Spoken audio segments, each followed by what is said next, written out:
What's up, everybody? I hope you're having a wonderful Monday, and I also hope that you can hear me really, really well. I'm Nehemiah Frank, founder and editor in chief of the Black Wall Street Times, and this is just a update on what's happening across this country. One of our producers told me that I should do this, and so that is the reason why I'm talking to you at noon. So it should be noon Central Time, 1 p.m. on the East Coast, and there is a lot happening in the news, but and I'm here to read it for you. So I'm gonna actually read it over here on this prompt, and we can just talk. If you have questions about it, if you want to hear my opinion about it, if I haven't given it, then I'm happy to give that opinion. But we're gonna start off in Washington D.C. I think you probably know where I'm going with this. So the name Redskins is widely considered a racial slur against Native Americans, but Trump wants to bring it back. Who didn't see that coming, right? He's calling the new name, the Commanders, ridiculous. Too many. This feels like yet another example of Trump mocking marginalized communities. And for many Black Americans, it hits a nerve. I know it hit a nerve with me when I heard that this was happening. It reminds us of how our pain gets ignored or worse, weaponized.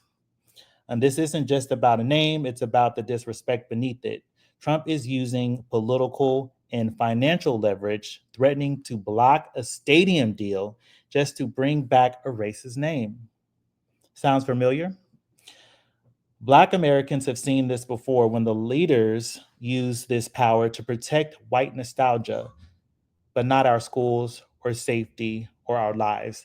And so, for many of you who know back in Tulsa, that's which is where I'm from, um, I was heavily involved when it came to renaming uh, the schools in Tulsa. A lot of those, many of the schools were named after Confederate soldiers. I even had people in my family, like most American families, have a pretty diverse family. But I had family members that were actually confronting me about, trying to change the name of Robert E. Lee off of an elementary school. So, it's been a pretty intense last few years trying to get these names, but I figured that once Trump got back into office, that he would start renaming things like the Gulf of Mexico. I almost said Gulf of America. Imagine that. Mount McKinley, right? He renamed it back to Mount McKinley instead of the indigenous name that it was once called. And then they're going after military bases, and so this is nothing new. The difference is that this is a private company. And so it'll be interesting to see how they either cave to this pressure or not. So, anyways, this plays into Trump's anti woke culture war. And to us, it sounds like another dog whistle, defending offensive heritage, rejecting inclusion, and pushing back on any progress that seems as too woke. And let's be real, Trump rarely defends marginalized people, but he'll go all in to defend a racist team name, even as so much as trying to get an NFL team uh, to force the NFL team to rename their or to revert back to its old name, which is absolutely ridiculous. Why does he even care about that, right? So this isn't about free speech. It's about who gets protected and whose identity gets trampled. And to many, this feels like another movement where racism becomes a rallying cry, where offensive symbols are called patriotic, and our dignity gets treated like a bargaining chip. For those of you tuning in live on Substack, thank you so much for joining me today. And if you've been following our work for a while, consider becoming a paid subscriber. Your support helps us keep reporting the stories traditional media often ignores and giving a platform to those who are too often on the margin. So let's just see if we got any folks tuning in. So looks like we got a nice little crowd. Substack be loving us. I'm so grateful for y'all folks on Substack. And if you have any questions or if you have a comment, let me know. If you're on Substack, I cannot pull your comment onto the screen, but if you're on any of the other social media platforms that we're streaming to, you can definitely do that. So loud and clear. Let me see. Gregory, what's going on, brother? Let's see what else we got here on Substack. Our Substack supporters are amazing. Appreciate your time, brother. If you all have merch, I would love to support y'all. We actually do have merch. I think that Andrew is probably watching it. So, Andrew, if you could just make sure that that person gets the link to our merch, that would be great. So, we have some dope coffee cups. This is the classic Black Wall Street Times coffee cup that we actually did when we opened our store in the historic Greenwood district in Tulsa, Oklahoma, which is where we're rooted. We don't have any more of these, but I'm sure at some point we probably will be making some. But I just ordered off of our website the Unapologetically Black one. And I know that we've got some other in the works. So, but yes, you can support us by um, getting some of our merch. But anyways, let's keep going. We're going to move over to Chicago because there's some news there that happened over the weekend for us that we're really excited about. So whether you're a fan of the Chicago mayor or not, Brandon Johnson, that's on you. That's your call. But we're just glad he gave us a shout out on Instagram this weekend, and he actually did. So let's see that. Bam. I always love when stuff like this happens to us because we're not as big as the Griot or the Root. Maybe we might be the size of the Root now. But it's really nice to have national figures like the mayor of Chicago recognize the Black Wall Street Times because we're not a big traditional media company. We're a lot smaller. And so to be able to be recognized and to be seen it's everything. It really is. It's another milestone for us. Last year, I had the privilege of flying on Air Force Two with then Vice President Kamala Harris. I will never forget that moment. It was definitely one of the highlights of my life. And I was hoping that she could be our president, but she's not. And this is Substack, so I can say those types of things because we're keeping it personal on here. So we're going to keep going. Let's see here. Yes, the Black Wall Street Times, we ended up actually highlighting these three Black mayors here, including our own, because oftentimes you have Black politicians or elected officials get overly scrutinized by the white press, and there's no one that's there to really defend them or to defend their record. And so we're happy to do so. Our incredible managing editor, Dion Osborne, wrote this great story that has done extremely well on Substack. I think it has like over 6,000 likes on our Substack account, which is probably the reason why someone from Mayor Brandon Johnson's office flagged us and decided to highlight the article in the news. And so let's keep going because there's a through line that I'm actually putting together here for y'all, and it'll kind of come together at the end if you don't recognize it before we get to the end of this stream. So let's see here. So we went to Chicago. Okay, and last Friday, here we go. This is actually one of my favorite ones that I wanted to share with y'all today. Last Friday, we posted a clip of Fulton County DA Fani Willis standing her ground when a Wright reporter confronted her. You know the story. You know the story. So let's take a look at this, y'all, because this one had me giggling, had me tickled actually. Really quick. It's not wrapped up. It's about to be, though. Could we maybe talk about, you relied heavily on getting those murder convictions in the YSL case, but no one was convicted in this. What's your message to taxpayers who may say that this was a waste of taxpayer money and their time? What I want to say to you as a reporter, and I want your other reporters to be responsible, is you keep going to defense attorneys who put their children in private schools, in communities that are not our communities, and really don't care about the African American community. What you need to understand is there were 19 convictions. 7 I decided to null pros, mostly because they were doing life sentences on murder. Just yesterday, Channel 2, an affiliate, covered a YSL murder of a 21-year-old mother in front of her 2-year-old child. And go look at the statistics, crime is down. So What taxpayers that I say, what my constituents say who just voted me by 68% is she's doing an amazing job.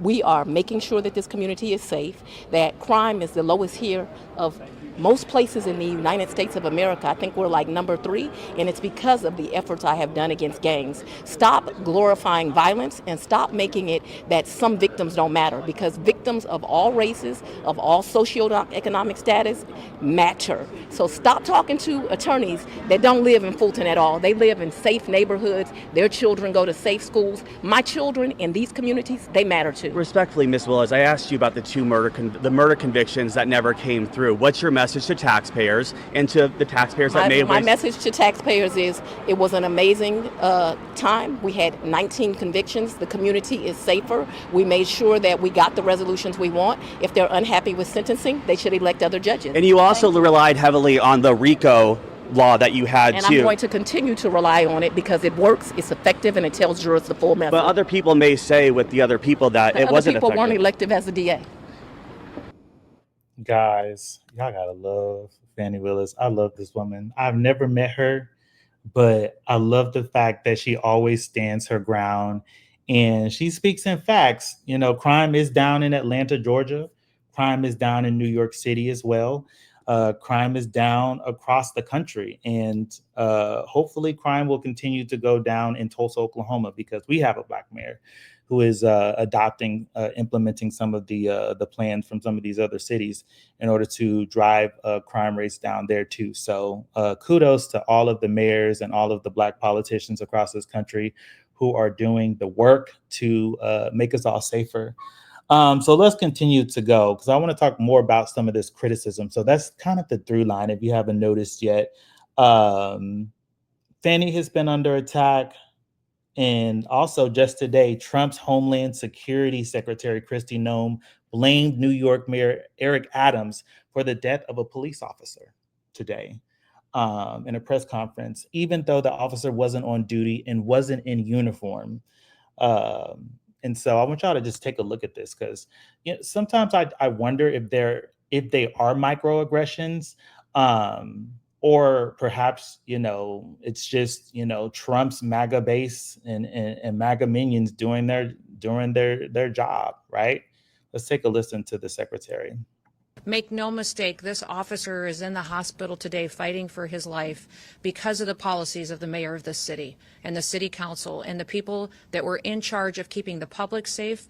They refused to do so, and now we have the situation on our hand where someone who has dedicated their lives to protecting the public is now fighting for his own. I'm calling on every single mayor and sanctuary city and sanctuary governor to change their policies and to change their tactics right now. Their job is to take an oath to protect the public, to protect families that are out there every single day trying to provide for each other and to try to live the American dream, and they want to do so safely in their own communities. How many more lives will it take? How many more people have to be hurt and victimized before we have public safety be a #1 priority in some of our largest cities? So imagine that. The thing that I was thinking about, how Republicans usually will not want to politicize anything. They didn't want to politicize what happened in Texas, right?